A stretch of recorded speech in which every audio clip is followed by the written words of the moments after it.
Hi అండి, అందరికీ నమస్తే. మిస్టర్ రాక్షసుడు పార్ట్ 37.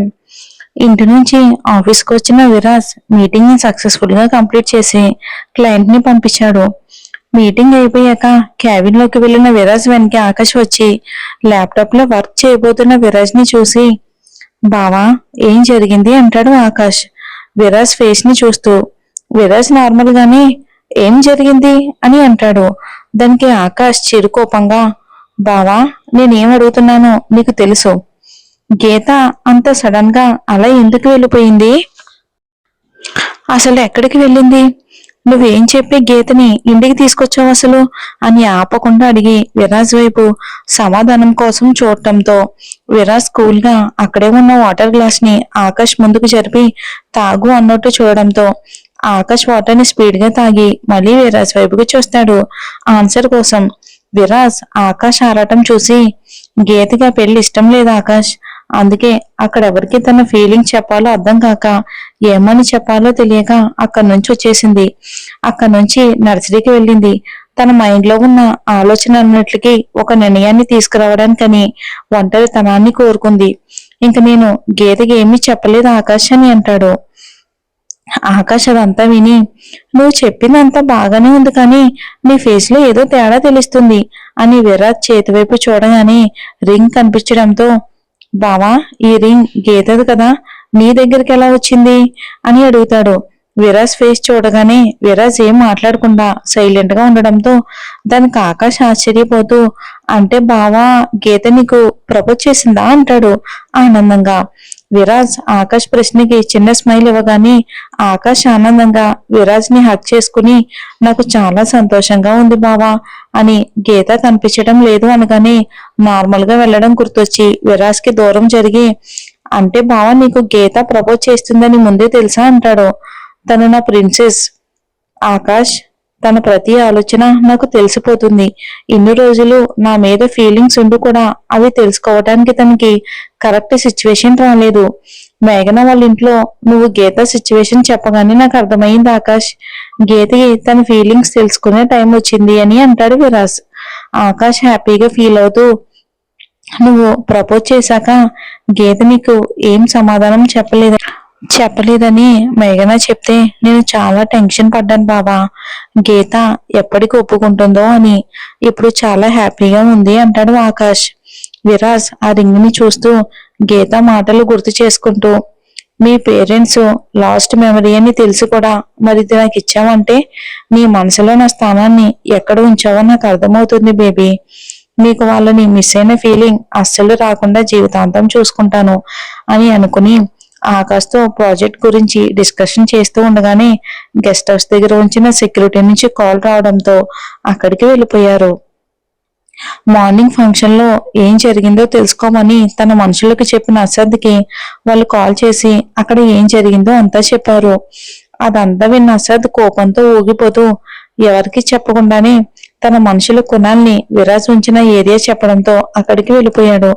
అక్కడ ఉన్న సెక్యూరిటీకి అసద్ ని విరాజ్ అని సిద్ధార్థ్ గారితో చూసి ఉండడంతో ముందుగానే విరాజ్ కి కాల్ చేసి చెప్పారు.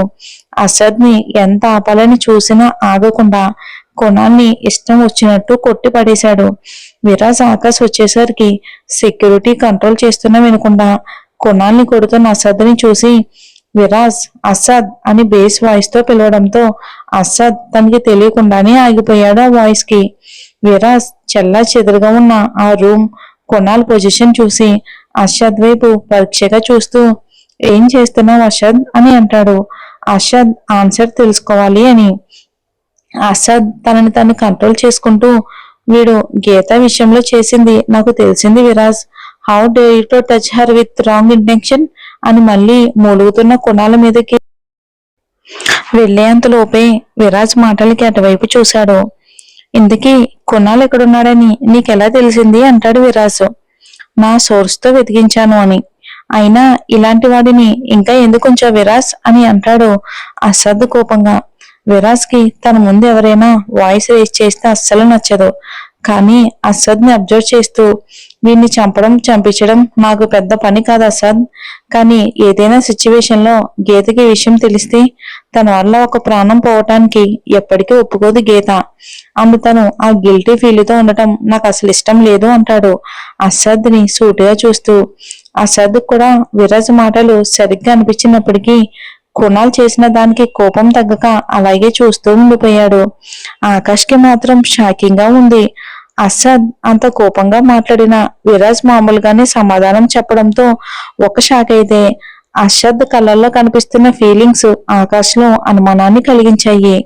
నిన్న కొనాల మీద విరాజ్ కళ్ళల్లో ఎలాంటి కోపం అయితే చూశాడో అలాంటి కోపమే ఇప్పుడు అసద్ కళ్ళల్లో కనిపిస్తుంది.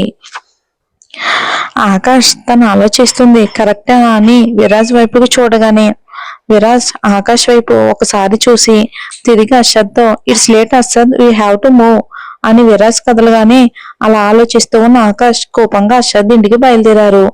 ఇంకా గీత కాల్ చేశాక మేఘ గీత దగ్గరికి రాబోతూ ఉంటే శారద గారు ఇంకా అక్కడే ఉండడంతో అప్పుడు తను గీత కోసం వెళ్తే మళ్ళీ గీతని ఏదో రకంగా మాటలు అంటుందని మేఘన రేపు డైరెక్ట్ గా ఆఫీస్కి వస్తానని చెప్పింది గీతతో. ఇక మేఘన రాను అనడంతో విరాజ్తో తన బిహేవియర్ గీత గుర్తు చేసుకుంటూ తెలియకుండానే పడుకుండిపోయింది. ఈవినింగ్ టైంలోనే మార్నింగ్ గీతని చూడకుండా వెళ్ళిపోయిన సిద్ధార్థ గారు గీతని చూడాలి అని, ఇక రంగమ్మ కూడా గీత అవుట్ హౌస్ లో ఉంది అని చెప్పడంతో అవుట్ హౌస్ దగ్గరికి వెళ్ళగానే బంగారు అని పిలిచిన గీత పలకపోవడంతో ఇంట్లో ఇంకో కీ ఉండడంతో లోపలికి రాగానే బెడ్ మీద అమాయకంగా ముడుచుకుని పడుకున్న గీత కనిపించడంతో తన దగ్గరికి వెళ్లి తన దగ్గర కూర్చుని, కొంచెంలో ఎలాంటి ప్రమాదం తప్పింది బంగారు, నీకేదైనా జరిగితే ఇంకా తట్టుకునే శక్తి నాకు లేదురా, ఇప్పుడు నువ్వు నా ప్రాణంగా మారిపోయావు తల్లి అంటూ తలపై చెయ్యి వేయగానే ఏదో తేడాగా అనిపించడంతో నుదుటిపై చెయ్యి వేయగానే చాలా వేడిగా తగలడంతో సిద్ధార్థ గారు కంగారు పడుతూ డాక్టర్ని పిలిపించారు. డాక్టర్ చెక్ చేసి బాగా వర్షంలో తడవడం వల్ల వచ్చినట్టుంది ఫీవర్, 2 days కేర్ఫుల్ గా ఉంటే సరిపోతుంది అని మెడిసిన్ రాసి సిద్ధార్థ గారితో గీత హెల్త్ గురించి మాట్లాడుతూ బయటకు వస్తారు. అదే టైంకి విరాజ్, ఆకాష్, అసద్ వస్తూ ఉంటారు. అవుట్ హౌస్ నుంచి సిద్ధార్థ గారితో పాటు వస్తున్న డాక్టర్ ని చూస్తూ విరాజ్, అసద్ స్పీడ్ గా వెళ్లి ఏమైంది అని డాక్టర్ ని చూస్తూ ఇద్దరు ఒకేసారి అంటారు. కానీ విరాజ్, అసద్ అదేమీ పట్టించుకోకుండా ఆన్సర్ కోసం ఆయన వైపు చూస్తారు. సిద్ధార్థ గారు వాళ్ళ వైపుకి చూస్తూ బంగారుకి ఫీవర్ వచ్చింది అనగానే ఇద్దరు మిగతాది వినకుండా లోపలికి వెళ్ళిపోయారు. అక్కడ బెడ్ పై పడుకున్న గీతని చూస్తూ ఇద్దరు వెళ్లి చెరొక్క చెయ్యి పట్టుకుని గీతని చూస్తూ ఉంటారు బాధగా. అప్పుడే డాక్టర్ ఇంజెక్షన్ చేసి వెళ్లడంతో అప్పుడే కళ్ళు తెరిచిన గీతకి ఎదురుగా విరాజ్, అసద్ కనిపించడంతో ఏం జరిగిందో తెలియకపోయినా వాళ్ళని చూసి చిన్నగా నవ్వుతుంది. విరాజ్ గీతని చూస్తూ ఇప్పుడు ఎలా ఉంది ప్రిన్సెస్ అంటాడు బాధగా. గీతకి వర్షంలో తడవడం వల్ల ఫీవర్ వచ్చిందని అర్థమై గీత ఏదో చెప్పేంతలోపే అసద్, ఇంత సడన్ గా నీకు ఫీవర్ వచ్చింది ఏంటమ్మా అని అంటాడు. అంతలో సిద్ధార్థ గారు డాక్టర్ని పంపించి ఇక వాళ్ళు వచ్చి వాళ్ళ మాటలు విని వర్షంలో తడవడం వల్ల వచ్చింది అని గీతని చూస్తూ అంటారు. నీకు తెలుసు కదా బంగారు, మీకు సైనిస్ ఉందని, మరి అలా వర్షంలో ఎలా తడిచావు తల్లి అని అంటారు సిద్ధార్థ గారు కొంచెం సీరియస్ గానే. సిద్ధార్థ గారి మాటలకి గీతకు అసలు ఏం చెప్పాలో తెలియక బిక్క మొహం వేస్తే దానికి విరాజ్ మాట్లాడుతూ తను నాతోనే ఉంది మామ, నేనే ఆ టైంలో తనకున్న ప్రాబ్లం మర్చిపోయాను అంటాడు గీతని చూస్తూ. సిద్ధార్థ గారికి విరాజ్ చెప్పకపోయినా గీత మీద ఎంత ప్రేమను పెంచుకున్నాడో, తనకి చిన్న ఇబ్బంది కలిగినా విరాజ్ అసలు ఎంత బాధపడతాడో తెలుసు. అందుకే ఇంకా సిద్ధార్థ గారు ఏమీ మాట్లాడలేకపోయారు ఆ విషయంలో. గీత, సిద్ధార్థ గారు సైలెంట్ అయిపోవడంతో విరాజ్ కళ్ళల్లో కనిపిస్తున్న బాధని చూసి విరాజ్ చేతిని పట్టుకుని నేను ఇప్పుడు బాగున్నాను విరాజ్ సార్ అని ప్రేమగా అంటుంది. మళ్ళీ వెంటనే తను రెండో చెయ్యి పెట్టుకున్న అసద్ వైపు చూస్తూ టెన్షన్ పడకండి అన్నట్టు చిన్నగా నవ్వుతుంది తన వైపుకు చూసి. ఇదంతా వీళ్ళ వెనకే వచ్చి చూస్తున్న ఆకాష్కి తన అనుమానం ఇంకా బలపడిపోతుంది అర్షద్ మీద. సిద్ధార్థ గారు చెప్పడంతో రంగం అప్పటికే సూప్ చేసి తీసుకురావడంతో సిద్ధార్థ గారు తినిపించడానికని రావడంతో విరాజ్ అర్షద్ గీతకి మళ్ళీ కొంచెం దూరం జరుగుతారు.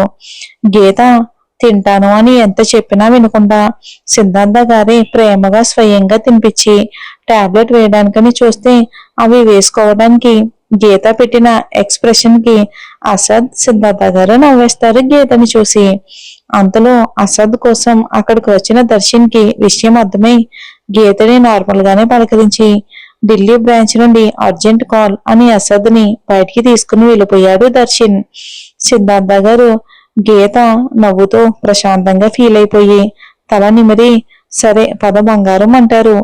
గీత నేను బాగానే ఉన్నాను అభి, ఇక్కడే ఉంటాను అని అనగానే విరాజ్ తనని సీరియస్ గా చూడటంతో గీత ఏం మాట్లాడకుండా సైలెంట్ అయిపోయి లేవబోతూ ఉంటే విరాజ్ ఏం మాట్లాడకుండా వెళ్లి గీతని లిఫ్ట్ చేసి ఎత్తుకుని తన రూమ్ దగ్గర దింపి పిల్లోస్ అన్ని సెట్ చేసి ఒకసారి గీతని చూసి వెళ్ళిపోయాడు.